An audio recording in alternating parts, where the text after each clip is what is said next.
नमो अरिहन्ताणं नमो सिद्धाणं नमो आयर्याणं नमो उवज्झायाणं नमो लोये सबसाहूणम्। केवल रवि किरणों से जिसका संपूर्ण प्रकाशित है अंतर, उस श्री जिन वाणी में होता तत्वों का सुंदरतम दर्शन। सदर्शन बोध चरण पथ पर अविरल जो बढ़ते हैं मुनिगण, उन देव परम आगम गुरु को शत शत वंदन, शत शत वंदन। पंच परमेष्टि को स्मरण पूर्वक देव शास्त्र गुरु पूजन माध्यम से हम वस्तु के स्वरूप का विचार करने का प्रयास कर रहे हैं।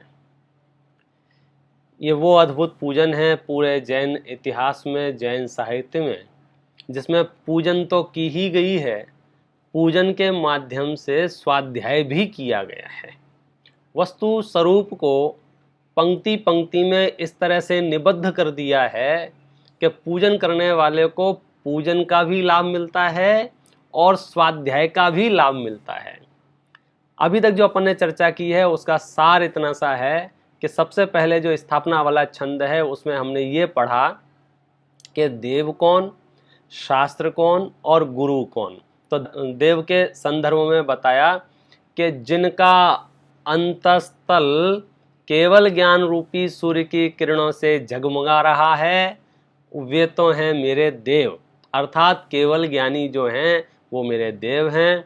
जो केवल ज्ञानी होते हैं वे नियम से वीतरागी होते ही होते हैं। ऐसा हम कह सकते हैं कि जो वीतरागी, सर्वज्ञ और हितोपदेशी हैं वो मेरे देव हैं। उन देव की यहाँ पर बात की है। शास्त्र किसको कहा है कि जिसमें तत्वों का सुंदरतम वर्णन होता है। तत्वों का सुंदरतम वर्णन का अर्थ यह है कि इस जगत में जो तत्व जैसा है वैसा वर्णन करना। क्योंकि लोग अपनी अज्ञानता से और कषायों के आवेग से तत्व का अन्यथा निरूपण इस जगत में बहुलता से पाया जाता है। कितने ही जीव तो कषायों से तत्व का अन्यथा निरूपण करते हैं। कषायों से माने क्रोध मान आदि के वशीभूत होकर के, सांसारिक प्रयोजनों के वशीभूत होकर के, और कितने ही लोग अल्पज्ञता से तत्वों का अन्यथा निरूपण करते हैं। लेकिन मैं उस शास्त्र को यहाँ पर स्मरण करना चाहता हूँ जिसमें तत्वों का सुंदरतम वर्णन हो। सच बात तो यह है कि इस पूजन को जिस स्पीड से हम और आप समझना चाह रहे हैं ना, वो संभव नहीं है। एक एक पंक्ति पे आप एक एक दिन लगाइए, फिर आप देखिए इसमें से कितना रस भरा हुआ है। प्रयास करेंगे कभी इसकी पुनः चर्चा करने की, यदि आप कहोगे तो। अभी तो अपन थोड़ा सा विचार बनाया है कि एक पूजन को एक क्या कहना चाहिए, एक ओवरऑल इसको समझ लेना कि इसमें क्या वर्णन है। तो शास्त्र के संदर्भ में ये कहा कि जीव कैसा, अजीव कैसा, आश्रव, बंध, संवर, निर्जरा, मोक्ष, ये तत्व हैं। इन तत्वों का जहां पर सुंदरतम वर्णन होता है, मैं उस जिनवाणी की बात कर रहा हूं यहां पर। और गुरु कौन के जो सम्यक दर्शन, सम्यक ज्ञान और सम्यक चारित्र रूपी रत्नत्रयी पथ पर आगे बढ़ते रहते हैं निरंतर और संसार को पीछे छोड़ते जाते हैं, वे गुरु हैं। इस तरह से तीन पंक्तियों में लक्षण बताया और अंतिम पंक्ति में कहा उन देव परम आगम गुरु को। देव माने वीतरागी सर्वज्ञ को, परम आगम माने ऐसा श्रेष्ठ आगम जिसमें तत्वों का वर्णन हो, और गुरु को अर्थात जो रत्नत्रयी मार्ग पर स्वयं चल रहे हैं, उन सब को शत शत वंदन, शत शत वंदन। इस तरह से स्थापना करके फिर हमने जल के माध्यम से ये भावना भाई कि हे प्रभु, इंद्रिय के भोग जो हैं ये मीठे जहर के समान हैं और मैं अपनी अज्ञानता से और कषायों से इन्हीं का सेवन करता रहा, लेकिन ये तो जड़ की कीड़ा है। मुझे जब पता चला तो आज मुझे ये बात समझ में आ गई है, और आपके साक्षी इस निर्मल जल के निमित्त से इस निर्मल जल, कौन सा निर्मल जल? सम्यक दर्शन रूपी निर्मल जल से मैं मिथ्या दर्शन रूपी मल को धोने आया हूं। इस तरह की भावना अपन ने जल के छंद में पढ़ी। और आज अपन सीधे चर्चा करते हैं चंदन के छंद की। ये चंदन वाला जो छंद है, मुझे बहुत समझो शुरू से इसकी प्रतीक्षा थी कि कब आए और कब मैं आपसे इस पर बात करूं। ये बहुत महत्वपूर्ण छंद है। महत्वपूर्ण इस मायने में है कि वस्तु स्वरूप को ये समेटे हुए है। एक एक पंक्ति में आप जब विचार करेंगे ना, इस पूरी पूजन को आप अद्योपांत पढ़ लेंगे, अर्थ सहित समझ लेंगे, और फिर पूजन करते समय जब उन भावों में खो जाएंगे, फिर आप देखना अपनी परिणति की निर्मलता, अपने भावों की विशुद्धि, आप अपने नज़दीक पहुंचते जाएंगे। क्यों?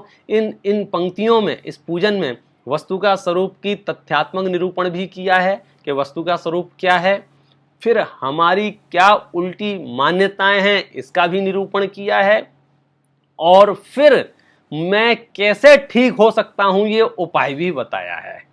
कई जगह हम समस्याओं पे चर्चा कर लेते हैं, अरे यार ये संसार बहुत आसार है, संसार में क्रोध मान माया लोभ बहुत विचलित करते हैं और बहुत दुख हैं, ऐसे समस्याओं पे बात कर लेते हैं। लेकिन हमारे पास समाधान नहीं होगा तो समस्याओं पर घंटों बात करके भी क्या होने जाने वाला है। एक जगह लिखा है, आप अंधकार के ऊपर आप सैकड़ों सेमिनार करें और लोगों को ये समझाएं अंधकार बहुत बुरा होता है, और लोगों को समझ में भी आ जाए हाँ अंधकार बहुत बुरा होता है, लेकिन जब तक हम उसे उपाय ना बताएं कि इसको कैसे भगाया जाए तो क्या करेगा जान के। ऐसे ही हम और आप ये समझ जाएंगे क्रोध बुरा है, मान बुरा है, मायाचारी बुरी है, लोभ बुरा है, मिथ्यात्व बुरा है, मेरे अंदर जितने भी विकार उत्पन्न होते हैं सब बुरे हैं, लेकिन इसको भगाऊं कैसे? अगर उपाय नहीं होगा तो मैं इनको भगा नहीं सकता हूं। बहुत लोग हैं जो ये जानते मनुष्य गति में तो ऐसे लगभग वो किसी भी जाति पंथ संप्रदाय का अनुसरण करते हो, किसी भी धर्म का सेवन करते हो, अगर थोड़े भी आंशिक रूप से भी तथा कथित धर्मात्मा भी होंगे तो भी ये बात जानते हैं कि ये विकार अच्छा नहीं है, लेकिन वे उस विकार को छोड़ नहीं पाते हैं, मुक्त नहीं हो पाते उस विकार से। अरे जिनके लाखों से लाखों शिष्य हैं वे भी विकारग्रस्त देखे जाते हैं। क्यों? क्योंकि विकार छोड़ने की विधि है वो तो वीतरागी दर्शन में है। आप उस रहस्य को समझिए, वो विकार कैसे छूट सकता है। देखो, गांठ जिस विधि से बंधती है ना, और हमें उसका आइडिया लग जाए कि ये बंधी कैसे है तो खोलने में सरलता हो जाएगी, और हमें उसकी विधि नहीं पता हो तो खोलने के चक्कर में और टाइट लग जाएगी। तो बस इतनी सी बात है कि सबसे पहले आप ये बताओ कि ये क्रोधादि कषाएं उत्पन्न ही क्यों होती हैं।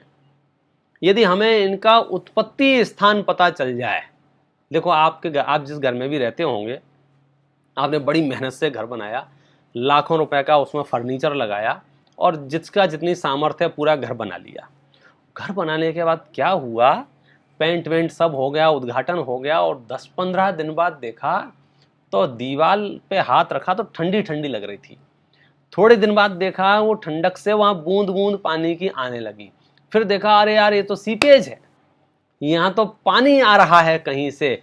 अब मुझे बताओ कि सबसे पहला आप क्या उपाय करेंगे। तो पहला तो ये है कि उन लोगों के लिए बात चल रही है जो लोग सीपेज को बुरा मानते हो। जिनको सीपेज बुरा ही नहीं लगता हो उन्हें तो कोई दिक्कत ही नहीं है, बने रहने सीपेज वाले घर में ही रह लेंगे।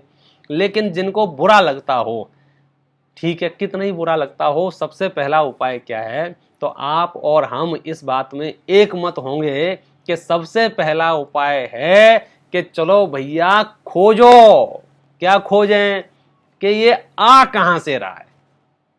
यदि आपको इसकी उत्पत्ति स्थान नहीं मिलेगा तो आप कितना ही पैसा खर्च कर लेवें, ये सीपेज बंद होने वाला नहीं है। और आपको इसका उत्पत्ति स्थान मिल जाए, अच्छा यहां से आ रहा है, तो आप उतनी से जगह का ट्रीटमेंट करके पूरी दीवार को सूखा कर सकते हैं। बस आप इस दृष्टांत से इतना समझ जाइए, ऐसे ही ये जो क्रोध है, मान है, माया है, लोभ है, या जो भी विकार हैं, सुख दुख जो हम संसार अवस्था में करते रहते हैं, इसका मूल आधार आज हम पता लगा के रहेंगे। आखिर ये क्रोध आया कहाँ से है, आखिर ये मान आया कहाँ से है, क्योंकि हमारे दिमाग में बहुत बड़ी गलतफहमियां ये हैं कि क्रोध जो आया है ना, सामने वाले के दुर्व्यवहार करने से आया है, या सामने वाले के दुर्वचन कहने से आया है, या व्यापार ठीक नहीं चल रहा है इसलिए आया है, या सामने वाले ने चीटिंग की है इसलिए मुझे क्रोध आया है। सुनो, ये सब फर्जीवाड़ा है। क्यों? यदि आप ऐसा कहोगे अन्य व्यक्ति या अन्य वस्तुओं की वजह से क्रोध आदि उत्पन्न हुए हैं, तो आप समझ लीजिएगा आप कभी भी इस क्रोध से मुक्त नहीं हो सकते हैं, क्योंकि वे व्यक्ति और वे वस्तुएं हमेशा ऐसी ही बनी रहेंगी। इसलिए हमें सबसे पहले ये पता लगाएं कि आखिर ये क्रोध आया कहाँ से है। चलो इस पर विस्तृत चर्चा करेंगे। अपन पूजन की पंक्तियां पढ़ते हैं और उनमें से अपन अर्थ निकालने का प्रयास करेंगे। पढ़िए। जड़ चेतन की सब परिणति प्रभु अपने अपने में होती है। अनुकूल कहें प्रतिकूल कहें, यह झूठी मन की वृत्ति है। प्रतिकूल संयोगों में क्रोधित होकर संसार बढ़ाया है। संताप्त हृदय प्रभु चंदन सम शीतलता पाने आया है। शीतलता पाने आया है। देखिए, एक एक पंक्ति में न जाने कितने शास्त्रों का सार भर दिया है इस पूजन में।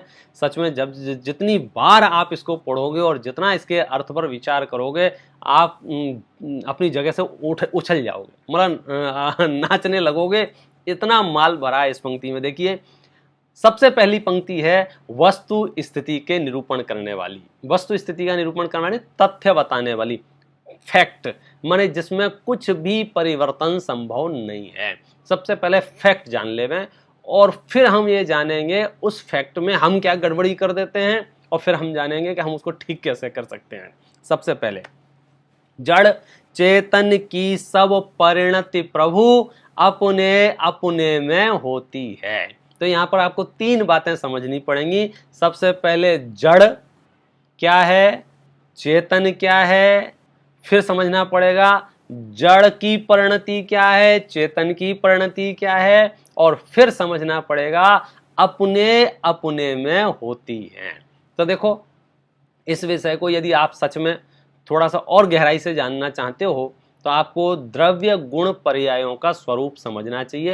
यानी लघुजन सिद्धांत प्रवेशिका के जो प्रारंभिक प्रश्न हैं, आप उनका अभ्यास करके आप द्रव्य गुण पर्याय का स्वरूप समझ सकते हो कि आखिर ये वस्तु क्या होती है, विश्व किसे कहते हैं, द्रव्यों के समूह को कहते हैं, द्रव्य किसे कहते हैं, गुणों के समूह को कहते हैं, गुण किसे कहते हैं, जो द्रव्य के संपूर्ण भागों और उसकी संपूर्ण अवस्थाओं में पाया जाता है उसे गुण कहते हैं, पर्याय किसे कहते हैं। इसकी संक्षिप्त चर्चा यदि आपको जाननी हो, जो लघुजन सिद्धांत प्रवेशिका के प्रवचन हैं, आप उससे जान सकते हो।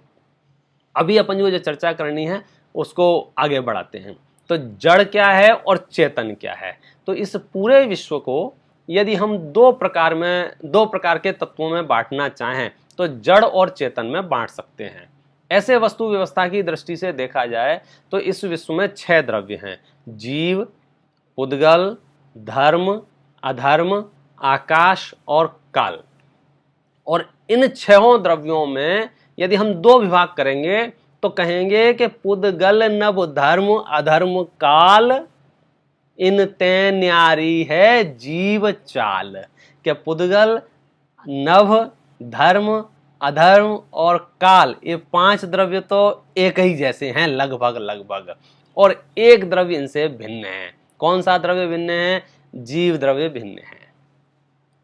अब यहाँ पर अपन और इसको क्या कहना चाहिए, प्रयोजनभूत चर्चा यदि इसको बनाना चाहें तो ऐसे बात कर सकते हैं। जब हम चेतन शब्द का उपयोग करें तो विचार करना कि मैं, चेतन शब्द का उपयोग करना किसके लिए? खुद के लिए। और जड़ शब्द का उपयोग किसके लिए? कि बाकी इस विश्व में जो कुछ भी है वो सब जड़ है। आप समझना मैं ये क्या कहना चाह रहा हूं कि अब जड़ की परिणति और चेतन की परिणति, परिणति माने परिणमन। परिणति का अर्थ क्या है? पर्याय भी बोलते हैं, हालात भी बोलते हैं, दशा भी बोलते हैं, परिणाम भी बोलते हैं। अपन यहाँ पर कर सकते हैं परिणमन।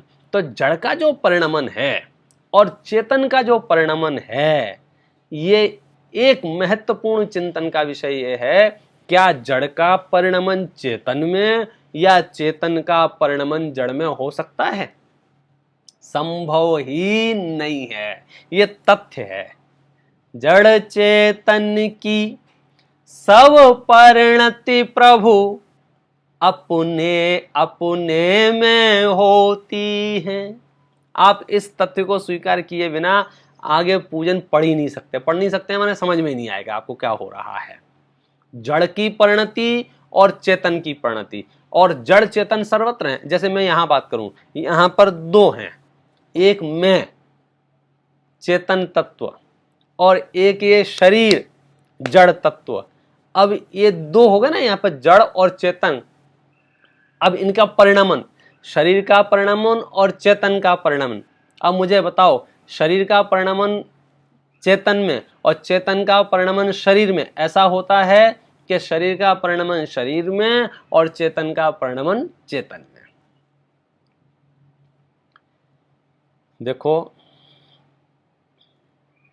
इस विषय को यदि आप अति सरलता से समझना चाहते हो तो मैं थोड़ी सी चर्चा जैन दर्शन में संबंधों पे थोड़ी सी चर्चा संबंधों के ऊपर करना चाहता हूं कि जो संबंध होते हैं ना, संबंध, रिलेशन, जो लोग इस संबंध विधा को समझते हैं उनको कभी कोई समस्या जिंदगी में नहीं आएगी, और जो संबंधों को नहीं समझते होंगे उनको तो पग पग पर समस्या ही समस्या रहेगी। जैसे जगत में संबंध होते हैं माता का, पिता का, पुत्र का, भाई का, बहन का, पत्नी का, ऐसे संबंध होते हैं ना, और जिससे जैसा संबंध होता है हम उससे वैसा व्यवहार करते हैं, और यदि वैसा व्यवहार ना करें तो वो अनुचित माना जाता है, उसे व्यभिचार कहते हैं। बराबर, इतनी सी बात है ना।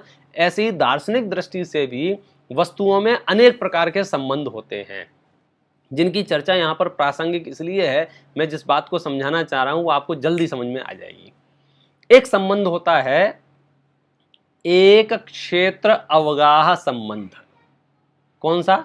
एक क्षेत्र अवगाह। दूसरा एक संबंध होता है संयोग सिद्ध संबंध। कौन सा? संयोग सिद्ध संबंध। तीसरा एक संबंध होता है तादात्म्य संबंध। कौन सा संबंध? तादात्म्य संबंध। तो यहां पर हम दो संबंधों की अभी विशेष चर्चा करेंगे, एक क्षेत्र अवगाह संबंध की और एक संयोग संबंध की। तो एक क्षेत्र अवगाह संबंध और संयोग संबंध का मतलब क्या है कि सुनो। एक क्षेत्र अवगाह संबंध का मतलब यह है, दो अलग अलग वस्तुएं, दो अलग अलग द्रव्य, दो अलग अलग चीजें एक ही जगह पर रहें, इसका नाम है एक क्षेत्र अवगाह संबंध। जैसे एक तपेली है, भगोनी है, जो भी आप बोलते हो, उसमें हमने 1 किलो दूध डाला और 1 किलो पानी डाला, बराबर है।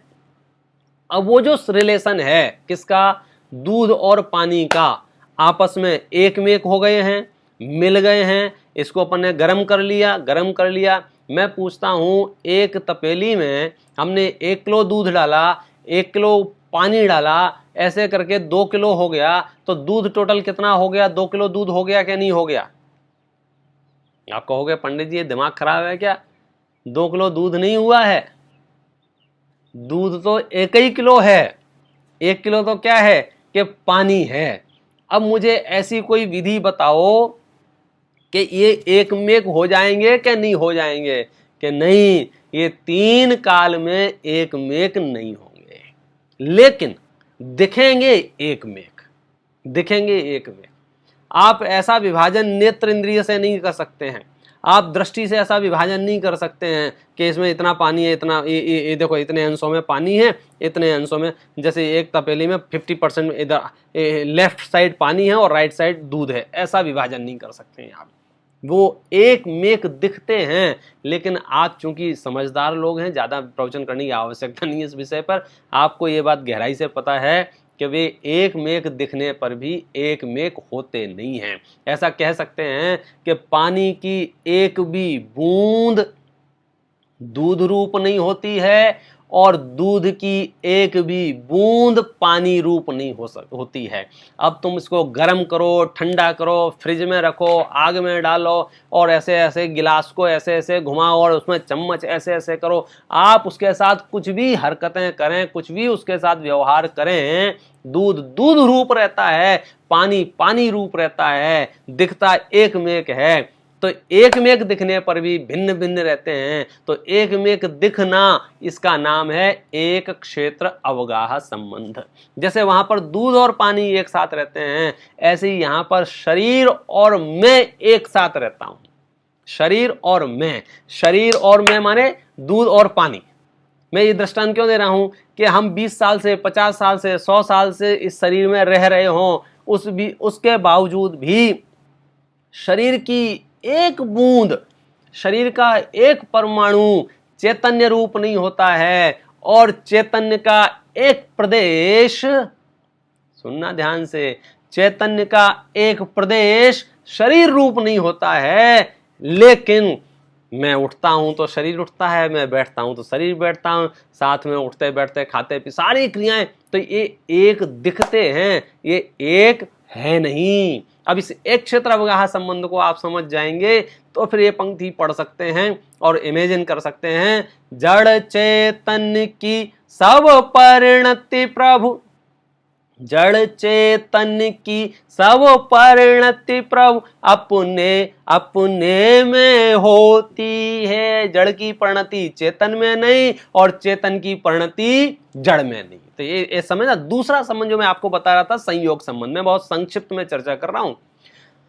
संयोग संबंध माने क्या है कि जैसे मेरा और आपका संबंध, ये क्या है? संयोग संबंध है। मेरे पिता का संबंध, मेरे माता का संबंध, ये क्या है? संयोग संबंध है। मेरे भाई का संबंध, ये क्या है? संयोग संबंध है। लोक भाषा में बोलते भी हैं संयोग की बात है साहब, संयोग की बात है। माने आप ये समझ लीजिए, संबंध को अच्छे से समझना हो ना तो इस संयोग शब्द का मतलब समझो। जैसे मैं जिस हवाई जहाज से आ रहा था उसी हवाई जहाज में नरेंद्र मोदी बैठे थे और घर आके मैं नाच रहा हूँ। मैं जिस फ्लाइट से आया था उसमें मोदी जी थे। मैं आपसे पूछता हूँ मेरा और मोदी जी का क्या संबंध था? तो शास्त्रीय नाम है उसका कि भैया संयोग संबंध था, इसके अलावा कुछ नहीं था। संयोग संबंध को और अच्छे से समझना हो ना तो इसके लिए मुझे वो उर्दू का शब्द है कि फारसी का कि अरबी का पता नहीं, वो इत्तफाक, जिस भाषा का भी हो, इत्तफाक जो है ना, इत्तफाक वो बिल्कुल सटीक बैठता है। संयोग माने इत्तफाक की बात है साहब। मैं आपसे पूछता हूं, आप जिस रास्ते से निकल के जाएं और आधा घंटे बाद वहां पर बम ब्लास्ट हो जाए और सीसीटीवी कैमरे में दिखे कि आप जा रहे हैं और आपके जाने बाद वहां बम ब्लास्ट हुआ है और पुलिस आपको बुलाए, तो आप क्या जवाब दोगे? साहब मेरा कुछ नहीं है उसमें, इत्तफाक की बात है, मेरा निकलना हुआ, बम का फटना हुआ। आप समझे ना, संयोग माने इत्तफाक। अच्छा, आपकी यही माता क्यों है, आपकी यही पिता क्यों है? आप बोलो क्या जवाब है आपके पास? आपने कहीं ऐसा ऑप्शन लिए थे? आपने कहीं एंट्रेंस एग्जाम दिया था? क्यों यही माता पिता हैं? तो आप क्या कहोगे? संयोग की बात है। अब माता पिता होशियार हो, मूर्ख हो, चतुर हो, विद्वान हो, प्रसिद्ध हो, अप्रसिद्ध हो, धनवान हो, निर्धन हो, इसे कोई लेना देना नहीं है। यही कहोगे ना, संयोग की बात है। संयोग की बात है मतलब संयोग संबंध में चॉइस नहीं है। संयोग संबंध में चॉइस नहीं है, चुनाव नहीं है, संयोग है। अच्छा, यही भाई क्यों है तुम्हारा, यही बहन क्यों है तुम्हारा? क्या कहोगे? संयोग संबंध है। अच्छा, यही पत्नी क्यों है तुम्हारी? कई लोगों को भ्रम हो रहा होगा कि मैंने साहब चुनाव किया है कि नहीं। भाई साहब तुमने इसी का चुनाव क्यों किया है? तो अंतिम निर्णय तो यही पहुंचेगा, सब संयोग की बात है साहब। उसी समय वैसी ही बुद्धि हो गई, जिसके साथ संयोग हैं वैसी ही बुद्धि हो गई। बाद में भले ही माता कूटते रहते हैं, अरे मेरी मती मारी गई थी, कि बोले अब कुछ नहीं होता है मती मारी गई होने से। संयोग संबंध का मतलब यह है कि तुम्हारे आसपास जो भी वस्तुएं, जो भी चीजें हैं, उनके साथ तुम्हारा क्या संबंध है? उसके साथ हमारा संयोग संबंध है। अब आप समझ लो, पूरा मैं और मेरे अलावा इस विश्व में जितने भी पदार्थ हैं उन सब के साथ मेरा संयोग संबंध है। और संयोग संबंध का मतलब समझते हो आप? इत्तेफाक। मतलब अब मुझे उसमें कुछ कर नहीं सकता हूं। क्यों? जैसे आप ट्रेन में बैठ जाएंगे, ठीक है, ट्रेन में बैठ गए, अब उस डब्बे में जितने भी लोग आ रहे हैं उनके साथ और आपका क्या संबंध है? सब संयोग संबंध है। अच्छा, संयोग संबंध का मतलब समझे? कि अब ट्रेन के डब्बे में बाकी जितने भी लोग बैठे हैं वे तुम्हारे अनुसार कुछ कार्य करेंगे कि नहीं करेंगे, ये बताओ। तुम्हारा मूड हो कि सब सो जाओ तो सब सो जाएंगे, और तुम्हारा मूड हो सब जग जाओ तो सब जग जाएंगे, तुम्हारा मूड हो सब गाने लग जाए तो सब गाने लग जाएंगे। तुम क्या कहोगे? नहीं भैया, हम सब तो अपने अपने हिसाब से आए हैं। अच्छा, कौन चढ़े और कौन उतरे इसका निर्णय कौन करेगा? क्या जवाब है? भैया सब अपना अपना निर्णय करेंगे, सबके पास अपना अपना टिकट है, हम एक दूसरे का निर्णय नहीं करेंगे ना। तो अब वो पंक्ति पढ़ सकते हैं, संयोग संबंध और एक क्षेत्र अवगाह संबंधों को स्मरण रखते हुए। जड़ चेतन की सब परिणति प्रभु अपने अपने में होती है। जड़ की परिणति जड़ में, चेतन की परिणति चेतन में, अपने अपने में होती है, एक दूसरे में नहीं होती है। हमारी समस्या ये है कि जो एक क्षेत्र अवगाह संबंध था, जो संयोग संबंध था, हमने उसमें भ्रम से तादात्म्य संबंध की कल्पना कर ली। अब आप कहोगे ये तादात्म्य संबंध क्या है? तादात्म्य संबंध माने गुण गुणी का संबंध। एक ही द्रव्य में पाए जाने वाले संबंध को तादात्म्य संबंध कहते हैं। जैसे मेरा और ज्ञान का संबंध, ये ज्ञान, आत्मा और ज्ञान, जैसे अग्नि का और उष्णता का संबंध, जैसे जल का और शीतलता का संबंध, ये सारे संबंध कौन से हैं? ये तादात्म्य संबंध है। ये वास्तव में एक मेक है। आत्मा ज्ञानमयी है, आत्मा सुखमयी है, आत्मा वीर्यमयी है, आत्मा दर्शनमयी है, आत्मा चैतन्यमयी है, आत्मा चारित्रमयी है। ऐसे एक में एक है, ये तादात्म्य संबंध है। अब जिनसे तादात्म्य संबंध है उनसे तो हमारा परिचय नहीं है, हम ऐसे आंखें फाड़ के देख रहे हैं कौन ज्ञान, कौन दर्शन, कौन चारित्र, कैसा सुख, कैसा वीर। अच्छा, और जिनसे एक क्षेत्र अवगाह संबंध है अथवा जिनसे संयोग संबंध है, वहां हम चिपके बैठे हैं, ऐसा लग रहा है कि बस यही सब कुछ है। तन उपजत अपनी उपज जान, तन नशत आपको नासमान। मकान में, दुकान में, रुपया में, पैसे में, बताओ, रिलेशन पहचान जाओ भाई साहब, रिलेशन, आप संबंधों को पहचान जाएं और जिसके साथ जो संबंध है वैसा व्यवहार करें, आपको कभी स्वप्न में भी आकुलता उत्पन्न नहीं होगी। टेस्ट कर लो, एक ट्रायल ले लो। मैं कह रहा हूं मेरा और मेरे माता पिता के साथ कौन सा संबंध था? संयोग संबंध। अच्छा, तो संयोग संबंध माने वो अपने हिसाब से, मैं अपने हिसाब से, वो अपने कर्मोदय से, मैं अपने कर्मोदय से। उन पे मेरी नहीं चलेगी, मेरे पे उनकी नहीं चलेगी। लेकिन हमारी प्रॉब्लम की जड़ क्या है? मेरा दिल ये कहता है कि पूरे घर ने मेरे अनुसार परिणमन करना चाहिए। और हकीकत यह है कि भैया तेरा और उनका क्या संबंध है? संयोग संबंध है। और संयोग संबंध में कभी किसी की चलती है कि नहीं चलती है? तो इस पंक्ति को पढ़ के आप आनंद लो ना। जड़ चेतन की सब परिणति प्रभु अपने अपने में होती है। सब जीव इस विश्व के स्वतंत्र हैं, सब पदार्थ स्वतंत्र हैं, अनंत जीव राशि है, अनंतानंत पौद्गलिक द्रव्य हैं। इन सब का परिणमन, अपना अपना परिणमन अपने अपने में होता है। तो जहां भी आपको एक क्षेत्र अवगाह संबंध दिखे, जहां भी आपको संयोग संबंध दिखे, मैं उसको बहुत सरल भाषा में बोलूं तो आपको उसमें जबरदस्ती बीच में अपना सर नहीं फंसाना चाहिए।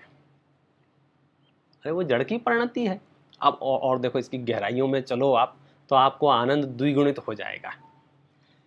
पूरा विश्व जाने दो, देश जाने दो, राज्य, नगर, मोहल्ला, सबको चूल्हे में जाने दो, इनसे तो कुछ ज़्यादा फर्क पड़ता भी नहीं है। सबसे बड़ा फर्क पड़ता है परिवार के सदस्यों के साथ में। यार ये मेरे परिवार के सदस्य जो हैं मेरे अनुसार नहीं चलते हैं। और जबकि हकीकत ये है, परिवार कुछ नहीं होता, ये ट्रेन का डब्बा है और इस डब्बे में जितने भी लोग बैठे हैं सबके पास अपना अपना रिजर्वेशन है, अपनी अपनी आयु है, अपना अपना उदय है, अपना अपना पुण्य पाप है। एक दूसरे का कोई पुण्य पाप भोगता नहीं। किसको कितने बजे सर दर्द होगा, किसको कितने बजे पेट दर्द होगा, वो सबका अपना अपना निजी है। और हम एक दूसरे को सिर्फ सिंपैथी दे सकते हैं, इसके अलावा कुछ नहीं कर सकते हैं। ये सब चर्चाएं आपको आगे पीछे सुनने को मिल ही जाती हैं, हकीकतें आप रोज भुगत ही रहे हो। लेकिन हमारा क्या मन कहता है, यार ये तो गड़बड़ हो गया। तो आप स्वरूप समझ लो।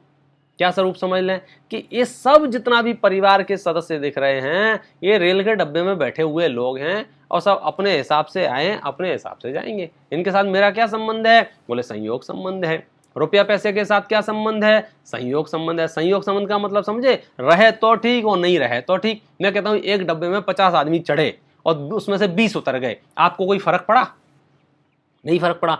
ऐसे ही आपने पिछले साल 10 लाख कमाए, उसमें से 5 लाख समझो गायब हो गए, कोई फर्क पड़ना चाहिए?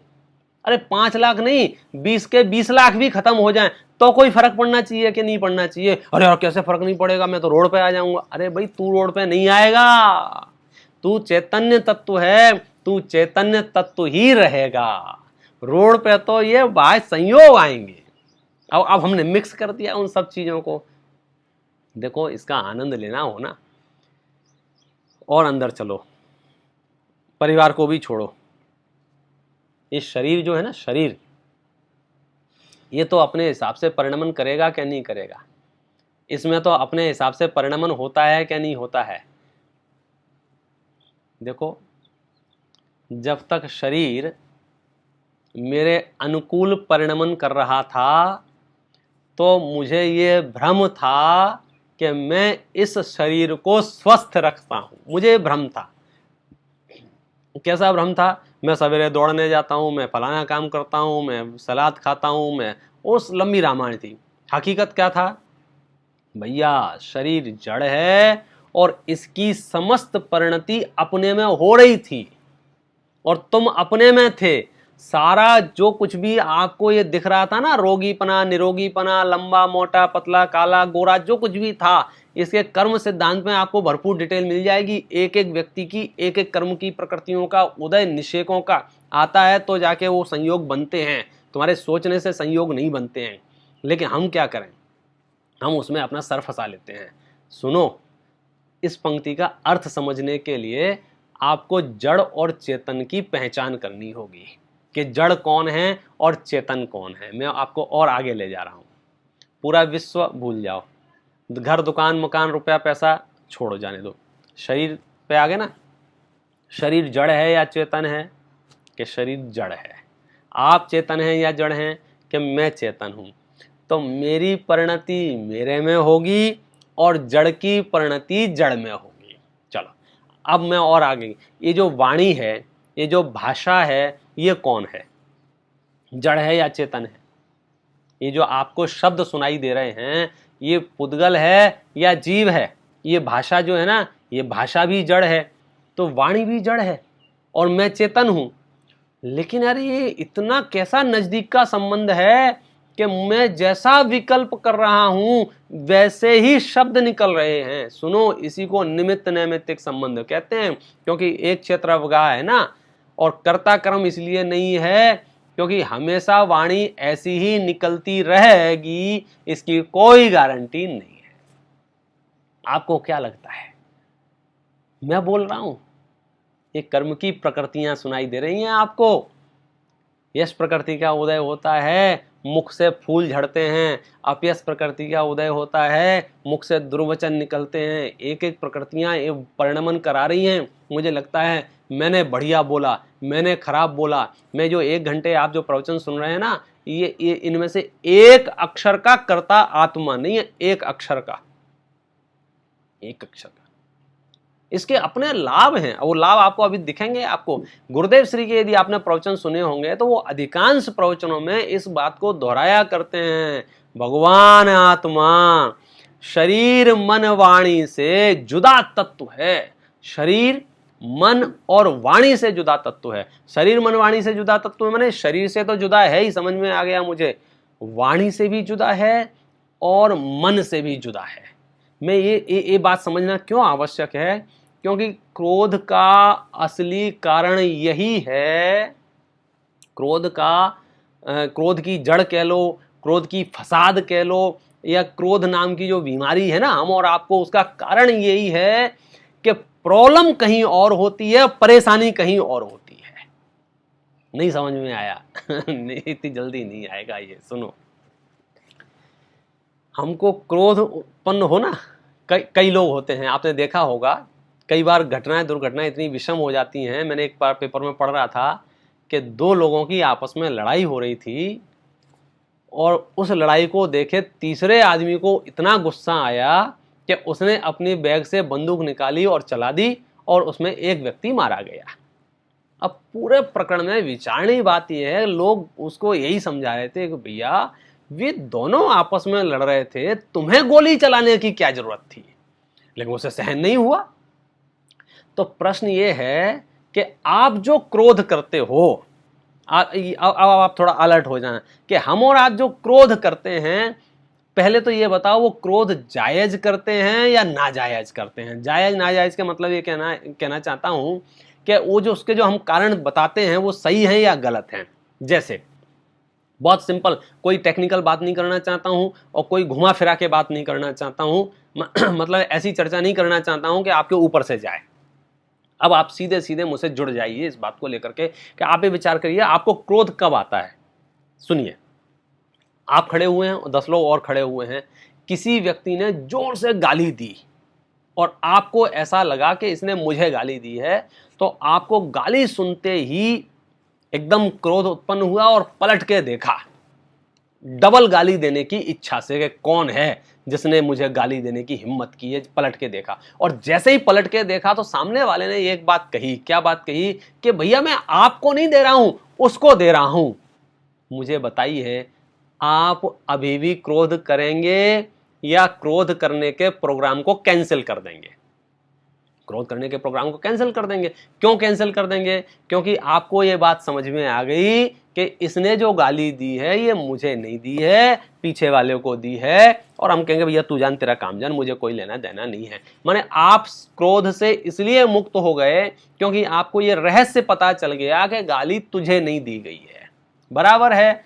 अब मुझे ये बताओ, इस विश्व में अब जो मुद्दे की बात है वो ये है कि जो कुछ भी बेइज्जती होती है, इंसल्ट होती है, बुराई होती है, निंदा होती है, वो किसी और की होती है और नाराज हम होते हैं। देखो, आप कौन हैं? कि चेतन तत्व है, और ये मकान जो दिख रहा है आपको, ये कौन सा तत्व है? ये जड़ तत्व है। तो मुझे ये बताओ, कोई दुर्वचन कहे, कोई इस मकान को गाली दे, तो आपको गुस्सा आना चाहिए या नहीं आना चाहिए?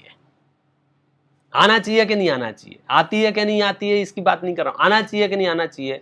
कि नहीं आना चाहिए। क्यों नहीं आना चाहिए? क्योंकि वो आपको गाली दे ही नहीं रहा है, वो तो मकान को दे रहा है ना, और मकान तो जड़ है और तुम चेतन हो। मकान ईंट गाले का बना हुआ है, तुम ज्ञान दर्शन के बने हुए हो, मकान में चूना सीमेंट लगी हुई है, तुम्हारे अंदर सुखादी गुण है, मतलब तुम एकदम भिन्न भिन्न तत्व हो। इसलिए तुम्हें बिना बात के गर्म होने की आवश्यकता नहीं है, क्योंकि तुम्हें तो दुर्वचन कहे ही नहीं है। अरे यार कमाल हो गया, गाली दी जड़ को, नाराज हुआ चेतन। क्यों? क्योंकि वो संबंध था संयोग और माना तादात्म्य। मैं मकान को और अपने आप को अलग नहीं मानता हूं ना, मैं तो मकान हूं, जबकि मैं मकान हूं ही नहीं। तो आप तथ्य को पहचानो पहले। कौन से तथ्य को पहचानो? कि जड़ अलग है, चेतन अलग है, और जड़ की निंदा की जाए तो चेतन को नाराज होने की आवश्यकता नहीं है। और जड़ क्या क्या है? सिर्फ रुपया पैसा, दुकान मकान, सोना चांदी, ये जड़ नहीं है। बोलो शरीर जड़ है कि नहीं है? हाँ है। तो अब कोई तुम्हारे शरीर की निंदा करे, शरीर की निंदा करे माने कैसे दिखते हो, बहुत पतले हो, बहुत मोटे हो, बहुत ठिगने हो, बहुत लंबे हो, तुम्हारे कान टेढ़े हैं, तुम्हारी आंख खराब है, तुम्हारे जो कुछ भी आपके शरीर के आकार प्रकार को लेके कोई निंदा करे, तो आपको क्रोध आना चाहिए कि नहीं आना चाहिए? शास्त्रों का जवाब यह है कि उसको जवाब दे दो, अपने आप को जवाब दे दो, अरे यार ये तो शरीर की निंदा कर रहे हैं ना, मैं तो आत्मा हूं। क्या बात कर दी। ये इसको आप जितना इसको सरलता से समझने की कोशिश करेंगे, विश्व की कोई ताकत आपको क्रोध उत्पन्न नहीं करा सकती है। अभी प्रॉब्लम ये है कि निंदा, चुगली, बुराई, जड़ आदि अन्य तत्वों की होती है, मैं जबरदस्ती उसमें फंस जाता हूं और समझता हूं मेरी बुराई हो रही है। बात शरीर की बात नहीं चल रही है। आप मीटिंगों में जाते होंगे कि हाँ जाते हैं, और घर आके आप रोते हैं, क्यों? उसने मेरी बात काट दी। अरे भाई साहब, बात काटी ना, ये बात क्या है? बात माने वाणी, तो वाणी काटी है ना, तो वाणी तो जड़ तत्व है और तू चेतन तत्व है, तो बात के कटने पर तू क्यों क्रोध कर रहा है भाई? क्या बात कर रहे हैं? उसने मेरे विचारों को नहीं सुना। विचार कहाँ उत्पन्न हुए? कि मन में उत्पन्न हुए। तो मन भिन्न है, आत्मा भिन्न है, तो उन विचारों को अपना पार्ट क्यों मान रहा है? वो विचार तो आते जाते हैं भाई साहब, कर्माधीन, क्षयोपशम, कितने सारी टेक्निकल वर्ड बताऊं। मैं कोशिश कर रहा हूं आपको कम से कम टेक्निकल वर्ड बताए बिना इस बात को समझा सकूं कि हम अधिकांश समय अनावश्यक रूप से क्रोध इसलिए कर लेते हैं क्योंकि एक क्षेत्र अवगाह संबंध और संयोग संबंधों में तादात्म्य संबंधों की कल्पना कर लेते हैं। बहुत बहुत सरलता से और शांति से समझने की बात है ये। कौन सी? जड़ चेतन की सब परिणति प्रभु अपने अपने में होती है। देखो अपना अपना समय हो गया, ये एक पंक्ति नहीं हो पाई है। मुझे तो इसको बहुत चर्चा करनी है। बहुत चर्चा इसलिए करनी है कि ये बार बार नहीं होती हैं चर्चाएं, और एक बार अगर चर्चा अपन ने प्रारंभ की है तो हम इसकी बाल की खाल निकालें और इसको बहुत अच्छे से समझें, और ना केवल समझें, अपने जीवन में इसको अपनाएं और अपने इस मनुष्य पर्याय का, उत्तम कुल का, देवशास गुरु का जो सानिध्य मिल गया है उसका लाभ लेते हुए अनंत अनंत काल के लिए मैं संसार का अभाव करने का पुरुषार्थ करूं, ऐसा प्रयास होना चाहिए। हम तो नहीं, इतनी सी बात आप हम और आपको समझनी है। कितनी सी बात? कि जड़ की परिणति जड़ में होती है, चेतन की परिणति चेतन में होती है। जड़ की परिणति चेतन में नहीं और चेतन की परिणति जड़ में नहीं। जैसे शुरुआत में एक दृष्टांत दे के बात कही थी ना भाई, 1 किलो दूध और 1 किलो पानी कितने हो गए? 2 किलो हो गए क्या? कि नहीं हुए। ऐसे ही एक आत्मा और अन्य दुकान मकान रुपया पैसा सोना चांदी संयोग, इनसे आत्मा में कुछ बढ़ा कि नहीं बढ़ा? अच्छा, इनके घटने पे आत्मा में कुछ घटा कि नहीं घटा? मूर्ख मुफ्त में हिसाब करता रहता है। अभी माथा कूटेंगे सब लोग, इतने लाख का नुकसान हो गया, इतने लाख का नुकसान। किसका नुकसान हो गया? मेरा आत्मा तो उतना का उतना ही है कि साहब दुकान नहीं चल रही है, कि दुकान चलेगी तब भी आत्मा उतना ही है और दुकान नहीं चलेगी तब भी आत्मा उतना ही है। अभी का समय हो गया है, अपन इस पर विस्तार से कोशिश करूंगा कल से और संक्षेप में चर्चा करूं, लेकिन ये विषय ऐसा है सच में संक्षेप जैसा है नहीं। अपने हृदय की सारी गांठें खुल जाएं, आत्मा मलिनता की ओर जाए ही नहीं। देखो, अंतिम बात कहता हूं, एक उपाय तो ये है कि ये वस्त्र मलिन हो और फिर हम इसको धोएं, और एक उपाय ये है कि हम इसको ऐसा कोटिंग चढ़ा देते हैं कि मलिन ही ना हो। तो आत्मा के ऊपर यदि भेद विज्ञान की कोटिंग चढ़ जाएगी तो आत्मा मलिन ही नहीं होगा, तो कोई धोने की बात भी नहीं होगी। और कदाचित मलिनता आ भी जाएगी तो आपके पास वो डिटर्जेंट पाउडर होना चाहिए भेद विज्ञान का, जिससे वो आत्मा निर्मल हो जाती है, स्वच्छ हो जाती है। इस तरह से इसकी चर्चा अपन आगामी सत्र में करेंगे। ओम नमः सिद्धेभ्यः। जा वाणी के ज्ञान से सूझे लोकालोक, सो वाणी मस्तक नमो सदा दे तू दो।